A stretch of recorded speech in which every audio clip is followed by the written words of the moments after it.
at the beginning, I had hurt my back in late August, probably early September. And then it got to be the week right after Labor Day. I started experiencing symptoms of what I thought was a kidney stone. So from my stuff that I looked up, they told me it would probably be about 24 to 48 hours to be able to pass something like that. So didn't really think a lot about it. And then it got past that time. So I ended up going to see a doctor, and they did a scan. It was Friday, September 11th, actually, before school at 6:30 in the morning. Did a scan and then called me at school and asked me to come back in at 8:30 to do a scan with contrast. And they called me. I left from there and, thinking, okay, maybe it's a larger kidney stone. We're going to require some type of procedure or something. That's what my thought process was. And I got a call, I think a little bit after noon on that same day, Friday, September 11th, that said, you have two large masses on both kidneys. That was a long weekend, to say the least. So I met with another doctor the following Tuesday, actually went to school on that following Monday, just, not knowing what to expect. And then on Tuesday, I had a doctor's appointment. And at the doctor's appointment, they told me I would need a biopsy, and it could be a week to a month out. And my wife and I kind of said, that's not good enough these are large masses. Who knows what beyond that could be.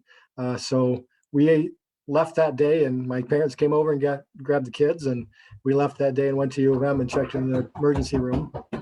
And it kind of been very quick from there. I got connected with a great doctor, great surgeon. God worked some things out there. Happened to have a nurse that walked by when I was in the emergency room and said, I just heard about your story. There were a couple of doctors outside your door talking, and I just called the surgeon. He's somebody that I would trust my parents' life and my life with if I had your situation. So I was so fortunate because he was not the guy on call. So I got connected with him. We kind of got a plan together, found out, did the biopsy that Thursday. Actually, 2 days later, I did the biopsy, which is unheard of. And he kind of pulled some strings there, and I got in, and they told me thought it was a renal carcinoma cancer. So at that point, biopsies can sometimes be difficult, and sometimes there's a lot of there can be other tumors in the same area, so they can just get into one tumor kind of thing. So wasn't exactly sure. So we kind of put a plan together, and it was pretty quick. So that was September 15th was when I went to the emergency room. October 9th, I had the first surgery to take out the right side. It told me that kidney was pretty much all taken up by the tumor. It wasn't functional at all, really. So we decided to go in and take that kidney out on October 9th. And the plan was after that to hopefully do immunotherapy to take part of the left, or to shrink, the tumor in the left kidney, and to make it to where that was operable, to be able to take that kidney or that tumor out and save part of the kidney. My sister and my aunt, really amazing, just called all over the place, all over the country, all over the world, scoured for different things to help my situation. Found out after the first surgery that it was chromophobe cancer, which is a very rare type of cancer. It is less than 5% of kidney cancers. And because of that, most of the immunotherapies are not designed, they're designed to deal with the big ones, the ones that many people have, just because that's where the money's at. Makes sense. So there wasn't a lot designed for mine. Happened to find a researcher in Boston, got in contact with her. She'd been researching chromophobes specifically for over 20 years, 25 years, something like that. And she told me immunotherapies tend to not work with this. And in fact, many times will kind of kick the cancer into gear and make it spread.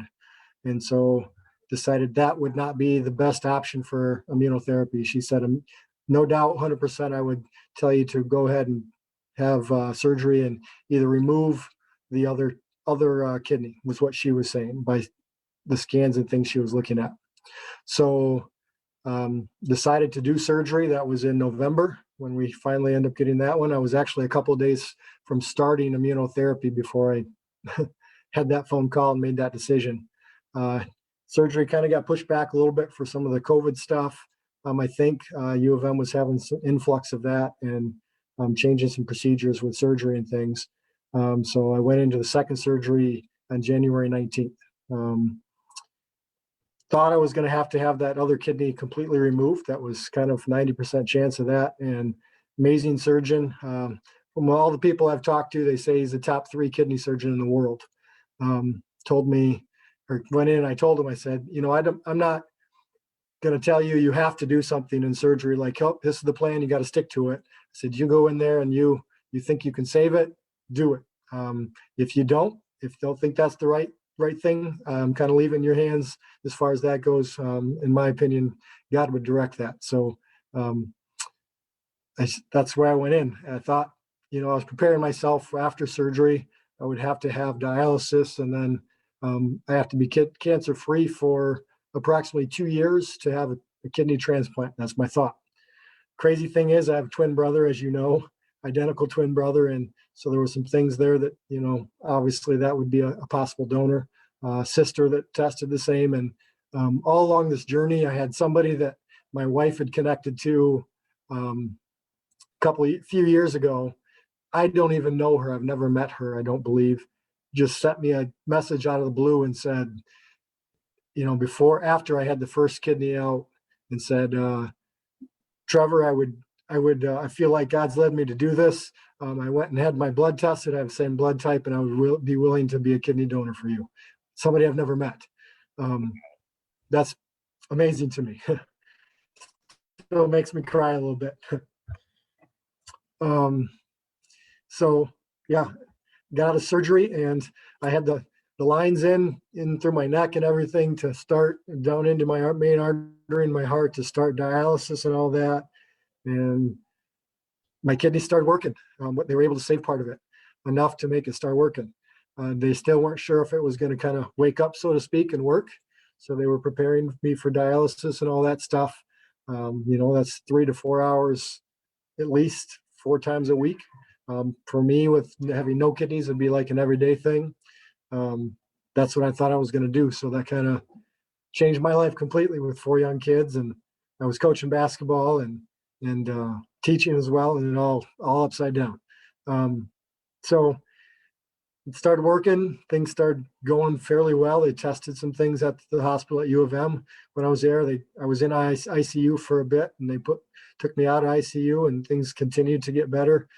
Did some testing, and they sent me home. And within a week, I had some more testing and got kind of some baseline. And they told me that it's functioning well enough where I don't need to be on dialysis. It's staying stable. I took some more tests, did some more tests last week, and it's stable, low functioning, but still stable enough for me not to be on dialysis, which is amazing to me. So yeah, through that whole time, the first surgery we had, my sister-in-law, my brother's wife, put together, put it out there for a meal train for a couple of weeks for just people bringing meals in the evenings for my family after surgery. And from October 9th, they had meals all the way until Thanksgiving. It turned in so many people wanting to contribute in some way. They got cards, dozens and dozens and dozens of cards from students that I've had in the past that I haven't talked to in years. Just amazing stuff. I'm blessed. God's blessed me, no doubt. Very much so. So with this process is dated back to August, you said? Late August, I hurt my back, and the thought is that there's something, maybe the tumor had started to attach to part of my back muscles or something, and that may have torn free, and that's kind of what started it. No, I don't know that for sure, but that's the thought, because that's kind of when the whole thing started a little bit. Had some pain in my lower back, and then it, stuff just like a kidney passing a kidney stone. Yeah. And the date of your final surgery was when? January 19th. January 19th. All right. So, in between that whole time, what's going through your mind? What are your emotions like? Honestly, worst case scenario, my first thoughts are my family. 5 young kids. I've got a 2-year-old all the way up to 13. That's my oldest now, just turned 13 at the end of February. So she was 12 at the time. So the possibility of leaving my wife and with all of that, that was tough, because when we decided a long time ago when we had our first kid, my wife would stay home with kids. So I've been the only one working for this time. And so that would definitely change our life completely. Send her back to work and having 2 young ones, that would be super difficult. Had some emotions there. My mom passed away when I was 5, had ALS. So just going through that, knowing what she was facing, because, she was diagnosed 6 months after I was born with ALS, and then, in a wheelchair and quickly going downhill and watching that's tough. Mm-hmm. Very much so. So, yeah. Yeah. So do you have to have any more surgeries in the future? You're saying that your kidney is low functioning. Yeah. What's going on now with your treatments and whatnot? So when I went for testing last week, they have to keep an eye on that kidney function. So right now it's scheduled to have to go back in about 2 months now, 2.5 months, and have, more testing and keep an eye on that function to make sure it doesn't get too low. As you get older, your kidney function naturally decreases. So at some point, I'm going to have to probably have a kidney transplant. To me, the big deal is getting by this 2-year window, and I got to be cancer free. All the lymph nodes around it tested negative for cancer. So praise God that, that hopefully it hasn't spread elsewhere. I go back in, I think it's early May, to have more testing done for that, just to make sure it hasn't spread elsewhere. They'll do an MRI again and check all that. But checking my function for my kidney is going to happen here at 3 months, and the doctor said I may not have to have that. If that tests well and tests stable at that time, it may be every 6 months or so to test that. And then probably a 6-month or yearly checkup to test for cancer as well. But my guess is 2 years down the road, they're going to look at starting options for kidney transplant, what I need to look at for that, and getting me ready. Maybe even, I don't know what they'll say as far as should I be on a list, because that takes time.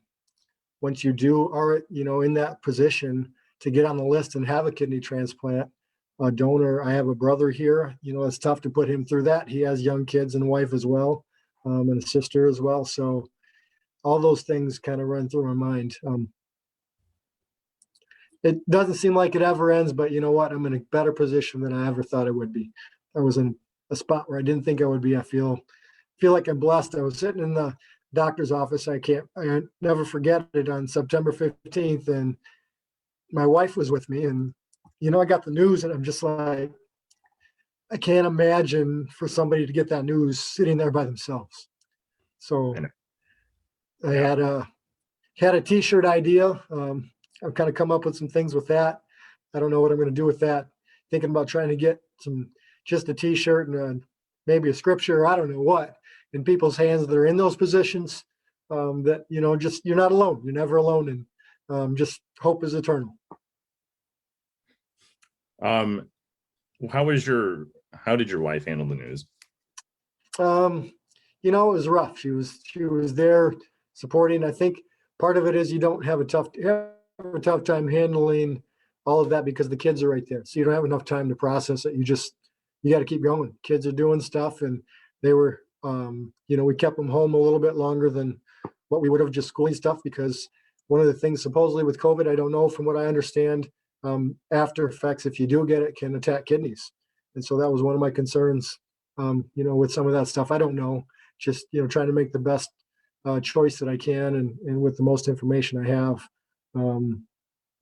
So that was part of it. It was tough for her, thinking that she might be alone, it's all that range of emotions you go through when you hear that kind of diagnosis. And you're saying that it's less than 5% of kidney cancers? Typically. Yes. Wow. To me, I've always been in pretty good shape. I've never drank, never smoked, never done any drugs, never any of that kind of stuff. I eat pretty well. So to me, it was just like, I don't know. Yeah. One of those things. Yeah. It's just, cancer is just the worst. Yeah, un, uncontrollable. You Mhm. just do what you can. So your brother is also a teacher at Marshall Yep, as well. yep. 2 doors down from me at the high school. Both teach math.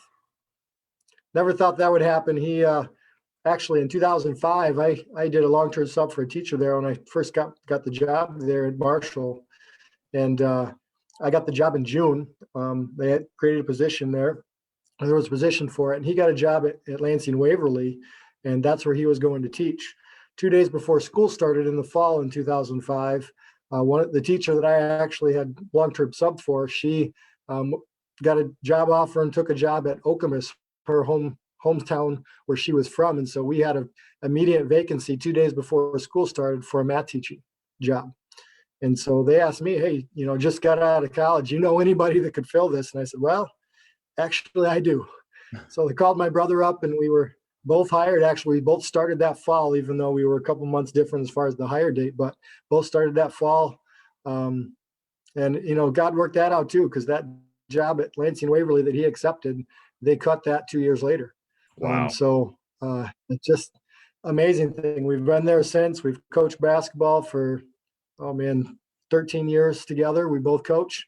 It's kind of fun because we're identical twins, so kind of we take halves and things like that. Like I'll stand up for half, but he's there on the bench, and he'll be up, and I'll be down for the other half. And we don't really get riled up too often. We've never been given a technical, but we tell referees if you give me a technical, he did it, not me. So like stuff like that. It's just kind of fun.